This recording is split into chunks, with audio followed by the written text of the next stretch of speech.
തീരത്ത് മുങ്ങിയ കപ്പലിൽ നിന്നുള്ള അവശിഷ്ടങ്ങൾ പാരിസ്ഥിതിക ആഘാതത്തിനൊപ്പം ടൂറിസം മേഖലയ്ക്കും വെല്ലുവിളി ഉയർത്തുകയാണ്. വിദേശ സഞ്ചാരികൾ ധാരാളമായി എത്തുന്ന തിരുവനന്തപുരം കോവളം ബീച്ചിൽ പ്ലാസ്റ്റിക് മാലിന്യം നിറഞ്ഞിരിക്കുകയാണ്. മറ്റ് സ്ഥലങ്ങളിൽ നിന്നും മാലിന്യം നീക്കുന്നുണ്ടെങ്കിലും കോവളം ബീച്ചിൽ ഇത്തരം പ്രവൃത്തികൾ ഒന്നും തന്നെ ആരംഭിച്ചിട്ടില്ല.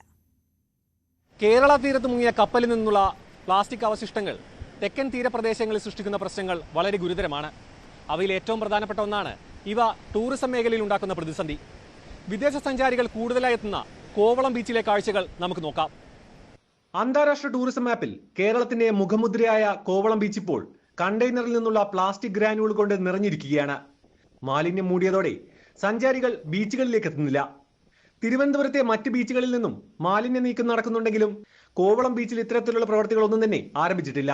ജില്ലയിലെ പ്രധാന വിനോദസഞ്ചാര കേന്ദ്രമായ കോവളത്ത് അടിസ്ഥാന സൗകര്യങ്ങളുടെ അപര്യാപ്തത സഞ്ചാരികളെ കാലങ്ങളായി ബുദ്ധിമുട്ടിലാക്കുന്നുണ്ട്. അതിനൊപ്പമാണ് തീരത്തെ മാലിന്യ പ്രശ്നം.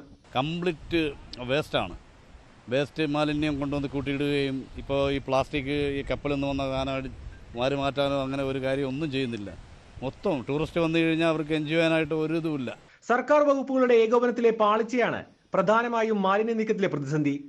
പ്രാദേശിക ടൂറിസം മേഖലയ്ക്കും കണ്ടെയ്നറിൽ നിന്നുള്ള അവശിഷ്ടങ്ങൾ പ്രതിസന്ധി ഉയർത്തുന്നുണ്ട്. നിലവിൽ കടൽ പ്രക്ഷുബ്ധമായതിനാൽ സഞ്ചാരികൾക്ക് ബീച്ചിലേക്ക് ഇറങ്ങുന്നതിന് വിലക്കുണ്ട്. സാരംഗ് സുധാകരൻ, ന്യൂസ് 18, തിരുവനന്തപുരം.